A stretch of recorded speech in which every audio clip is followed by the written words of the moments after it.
Look, I think I'd probably start off with a father of three. Uh, Forget the job, forget the title. Father of three, daughter of eight, two boys in their 20s, but both have quite severe learning difficulties. But they bring a richness into my life that normal children might not do sometimes.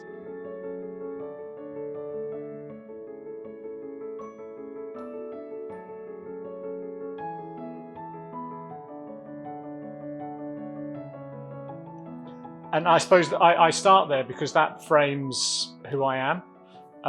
I had the chance to come and work for the co-op 8 years ago.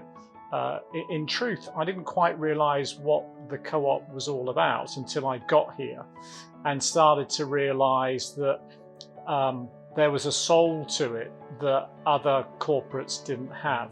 With both my sons, who Josh is 27 and Connor's 25, but they've got a mental age of 5, you start to realise how the system doesn't work for them. And it's okay when they're little babies and growing up, but actually when they become full grown adults, and how difficult that is for them to be accepted in society, it does really pull, certainly in my heartstrings, about, well, what difference can I make in this job, in that whole area of being accepted if you're a little bit different. And I think as a consequence of those two things, that's where the energy, the passion comes from. I've always believed that the co-op is only as successful as the people that work in it. And therefore, if they can hear me speaking on these issues, but also more importantly, doing something about it, then they will relish working at the co-op.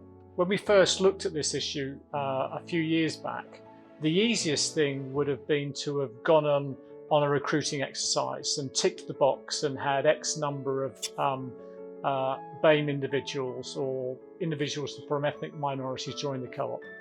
That would have been a disaster. Those people, we wouldn't have had the infrastructure to look after them and make them flourish and grow.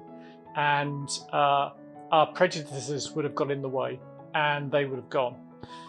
We've been spending the last 2 years building a framework of understanding, an environment of awareness, so that now actually we've got the toolkits in place to help them flourish and come through. And when we then partner in future, that we partner with people that have similar values in this space, and for the first time start to make commercial decisions about not partnering with people that don't share our ambition and drive to make a fairer world, which comes back to the vision of the co-op, cooperating for a fairer world. So there's a real beautiful thread between our vision, cooperating for a fairer world, our purpose, championing a better way of doing business for you and your community, into this whole issue of inclusion.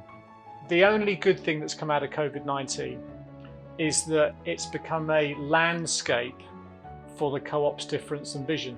But in that space of hyperlocal, the power of community, the power of facing into the inequality gap that's now starting to emerge as COVID has shone a light on the unfairness of race, basic living standards, need for education and skills. Those are that backdrop has enabled co-op to now leap forward and do what it's always done.